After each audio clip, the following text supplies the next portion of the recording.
Hey guys, আসসালামু আলাইকুম, welcome back. কি অবস্থা সবার, কেমন আছেন? আশা করি সবাই অনেক ভালো আছেন। আজকের এই ভিডিওতে আমি আপনাদেরকে দেখাতে চলেছি কিভাবে আপনাদের ফেসবুকে আপনার নিকনাম অ্যাড করবেন। এটি করার জন্য আপনারা অফিসিয়াল ফেসবুক অ্যাপটি ওপেন করে নেবেন। ওপেন করার পর উপর পেয়ে যাবে প্রোফাইল আইকন, এখান থেকে প্রোফাইলে ক্লিক করব। দেন এখান থেকে আমার প্রোফাইলটা শো করতেছে। সো এখান থেকে আমার নামটা দেখতে পাচ্ছেন। এখানে কিন্তু কোনো প্রকার নিকনাম দেখতে পাচ্ছেন না। এখান থেকে আমি নিকনামটি অ্যাড করব। অ্যাড করার জন্য একটু নিচে স্ক্রল করব। স্ক্রল করার পর নিচে একটু অপশন দেখতে পাচ্ছেন, সি ইওর অ্যাবাউট ইনফো বলে একটা অপশন দেখতে পাচ্ছেন। এই অপশনতে ক্লিক করতে হবে। এখান থেকে অপশনটি ক্লিক করছি।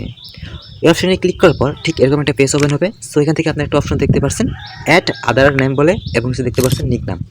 এখান থেকে যেহেতু আমি আগে একটি নাম সিলেক্ট করে রেখেছি, এখান থেকে সেই নামটি দেখাচ্ছে। এবং তার পাশে ডান পাশে দেখতে পাচ্ছেন একটি পেন্সিল আইকন, এখান থেকে অপশনটি ক্লিক করতে হবে।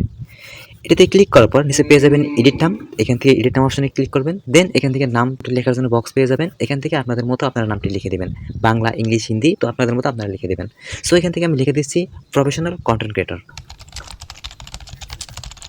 এটি লেখা হয়ে গেলে নিচে ডান পাশে কর্নারে দেখতে পাচ্ছেন একটি টিকমার্ক।